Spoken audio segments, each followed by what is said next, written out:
नमस्कार दोस्तों, स्वागत है आपका मेरे चैनल पे। दोस्तों, जैसा कि आप जानते हैं कि इंडिया ने 36 राफेल फाइटर जेट खरीदने का फैसला किया था और उसमें से लगभग 30 के करीब फाइटर जेट इंडिया को मिल भी चुके हैं। इसके अलावा रशिया से S-400 सिस्टम भी आ चुका है और इसे पाकिस्तानी बॉर्डर पे ही सबसे पहले लगाने का फैसला किया गया है। तो ऐसे में दोस्तों, पाकिस्तान हमेशा इसकी काट ढूंढता रहता है। पहले फैसला किया गया कि चाइना से J-10C फाइटर जेट खरीदे जाएंगे और अभी कहा जा रहा है कि अपग्रेडेड JF-17 ब्लॉक 3 खरीदे जाएंगे 50 की संख्या में, जो स्टेल्थ करैक्टरिस्टिक के साथ में होंगे और ये राफेल और S-400 सिस्टम की पकड़ में नहीं आएंगे।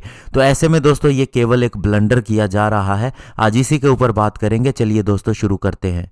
तो दोस्तों, पाकिस्तान के प्राइम मिनिस्टर इमरान खान अभी चाइना से लौटे हैं और उसके बाद में उन्होंने फैसला किया है कि 50 JF-17 block 3 fighter jet Pakistan खरीदेगा।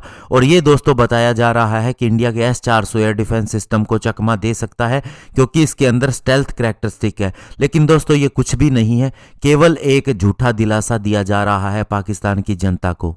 और दोस्तों, इसके पीछे कहा यह जा रहा है कि JF-17 फाइटर जेट का जो ब्लॉक 3 वर्जन है, इसे कॉम्पोसाइट मटेरियल से बनाया गया है, जिसकी वजह से इसके अंदर स्टेल्थ फीचर है और ये किसी भी एयर डिफेंस सिस्टम की काट कर सकता है। साथ ही दुश्मन के हाई वैल्यू टारगेट को डिस्ट्रॉय कर सकता है। हालांकि दोस्तों, आपको बता दें कि इंडिया का जो तेजस फाइटर जेट है, उसके अंदर भी 45% कॉम्पोसाइट मटेरियल का इस्तेमाल हुआ है।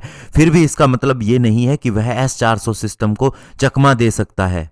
और सबसे बड़ी बात, JF-17 के अंदर पावर के लिए रशियन RD-33 इंजन का इस्तेमाल किया जा रहा है, जो हमारे MiG-29 फाइटर जेट के अंदर भी है। हालांकि हमारे पास इसकी रिपेयर की, मेंटेनेंस की फैसिलिटी है, लेकिन पाकिस्तान के पास ये फैसिलिटी नहीं है और इस इंजन के अंदर बहुत ज़्यादा प्रॉब्लम आ रही है। और जहां तक दोस्तों S-400 सिस्टम की बात है, जिसे इंडिया ने खरीदा है, ये न केवल इसे डिस्ट्रॉय कर सकता है, शूट डाउन कर सकता है, बल्कि दोस्तों इसका जो अवाक्स और स्ट्रेटेजिक रेकी सिस्टम है, इसकी वजह से ये पाकिस्तान एयरफोर्स के फाइटर जेट को फ्रंटियर विजिबिलिटी भी नहीं होने देता। और इसका कारण क्या है कि S-400 सिस्टम जो है वो पाकिस्तान के एयरबोर्न अर्ली वार्निंग सिस्टम और उसके डीप पेनिट्रेशन रडार को भी डिस्ट्रॉय कर देगा। इसकी वजह से पाकिस्तान एयरफोर्स के फाइटर जेट को कोई भी गाइडेंस नहीं मिलेगी, कोई भी इंफॉर्मेशन नहीं मिलेगी।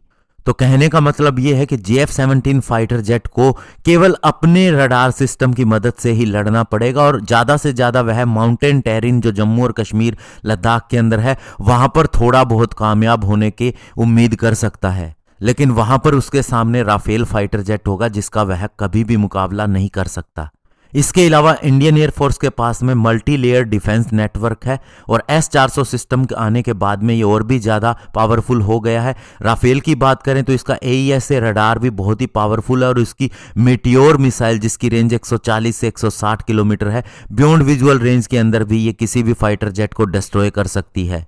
इंडिया के पास 70 किलोमीटर की रेंज वाला medium range surface to air missile system भी है, Akash surface to air missile system भी है और अब S-400 सिस्टम भी है। और इसके अलावा दोस्तों, पाकिस्तान अगर कोई मिसाइल S-400 सिस्टम के ऊपर फायर करता है तो इसे दोस्तों क्लोज इन वेपन सिस्टम जैसे कि रशियन पंजसीर मिसाइल या फिर अमेरिकन फैलेंक्स मिसाइल की मदद भी मिलती है, जिससे यह उन्हें डिस्ट्रॉय कर सकता है। और साथ ही S-400 सिस्टम एक स्टैटिक सिस्टम नहीं है, डायनामिक सिस्टम है, जिसकी वजह से इसे रिलोकेट नहीं किया जा सकता। और इसके अलावा भी दोस्तों, सबसे बड़ी बात यह है कि पाकिस्तानी एयरफोर्स को खुद भी JF-17 फाइटर जेट पे भरोसा नहीं है। यही कारण है कि जब बालाकोट एयर स्ट्राइक के बाद में उन्होंने रिटेलिएट किया था तो F-16 के ऊपर ही उन्होंने भरोसा दिखाया था। एक सिंगल JF-17 फाइटर जेट नहीं था जिसने LOC को क्रॉस करने की कोशिश की हो। इवन दोस्तों, जो F-16 थे उसमें से भी एक F-16 फाइटर जेट को हमारे 3rd जनरेशन के MiG-21 फाइटर जेट ने डिस्ट्रॉय कर दिया था। तो ऐसे में दोस्तों, पाकिस्तान के पास अब दिखावे के अलावा कुछ भी नहीं है। उसकी एयरफोर्स जानती है कि उसकी पावर पहले भी क्या थी और अब जो थी वो भी कुछ नहीं रही है। धन्यवाद। जय हिंद।